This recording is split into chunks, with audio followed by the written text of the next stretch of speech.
esse testemunho a gente vai se identificar com aquele testemunho o testemunho vai nos dar forças, porque você vai perceber que não é só você que está passando por aquela situação, mas ele ou ela também está passando, né? É louvável isso. Mas, irmãos, o autor vai dizer aqui que o bom mesmo, irmãos, é quando você testifica algo que você experimenta, algo que você vive, porque é diferente você falar de alguém, viu? E você mesmo, você ouvir de alguém, melhor dizendo, é diferente. Você ouvir algo de alguém do que você viver essa experiência. É bem diferente, né? Você contar um testemunho e você viver um testemunho. Não é verdade? Quando a gente começa a ler, irmãos, a gente vê aquelas histórias muito bonitas da Bíblia, dos autores de Abraão, dos personagens de Jeremias, né? De Isaías, de Sara, de Esther, de Ruth. Quando a gente lê a história daqueles personagens, a gente se alegra e acha aquela coisa muito bonita, né? Mas só eles sabem o preço, né? O peso da responsabilidade, né? Do que eles vivenciaram ali. É muito lindo quando você vê do outro.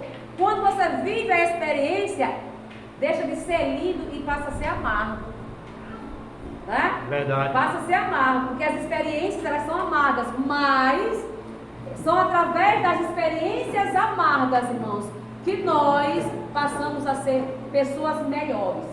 Porque as experiências nos moldam. E a gente só vai compreender o outro quando a gente vivencia a realidade que o outro também Aleluia!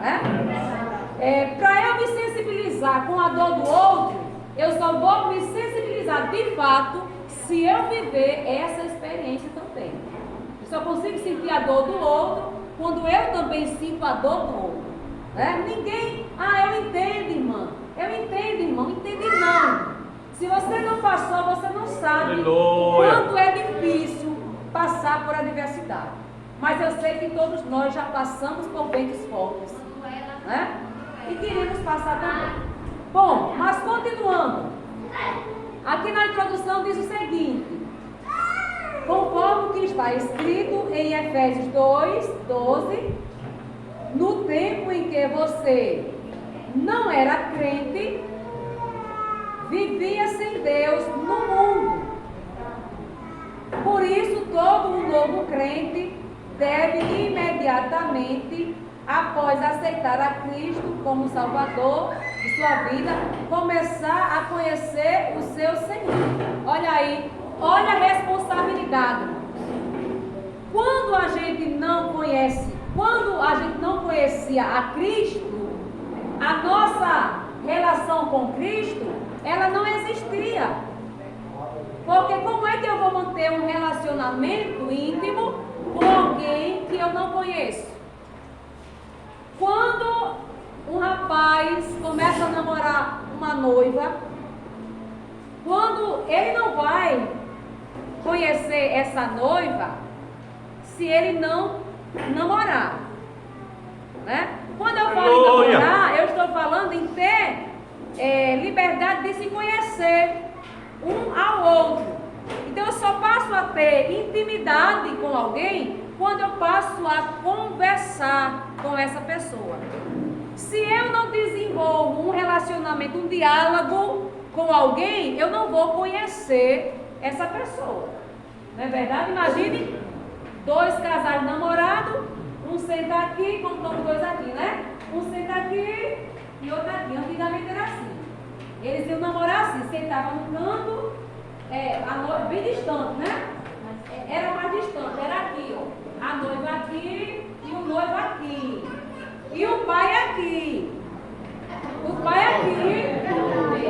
aqui, ou no meio, né? Ou no meio. Agora eu pergunto, há possibilidade de haver um diálogo, de se conhecer entre ambos, porque há uma interferência há uma terceira pessoa, que vai proibir, de uma certa forma, do casal desenvolver uma conversa, de se conhecer. Não é verdade? De se conhecer. Agora eu vou fazer uma ligação. Na vida atual, essa interferência que empata do casal ou de ambos se conhecer a Deus, é o diabo. Certo? Essa interferência hoje, o que impede do casal ou do seu, do indivíduo conhecer a Deus, é o inimigo que impede. Né? É ele que, através dos seus pratos, ele vai oferecer os seus manjares, e os seus manjares parecem, a princípio, melhores do que a palavra de Deus. Não é verdade? Porque Satanás, ele não vai apresentar algo ruim, a princípio, ou feio, para agradar alguém. Ele vai apresentar algo que lhe atraia, que lhe chame a atenção. Certo?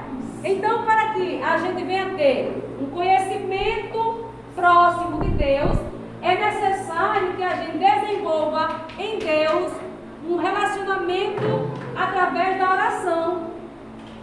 Porque é através da oração que eu vou desencadear com Deus um diálogo. Eu vou começar a conhecer a Deus. Por quê, irmãos? É através da oração, você começa a conversar ali com Deus.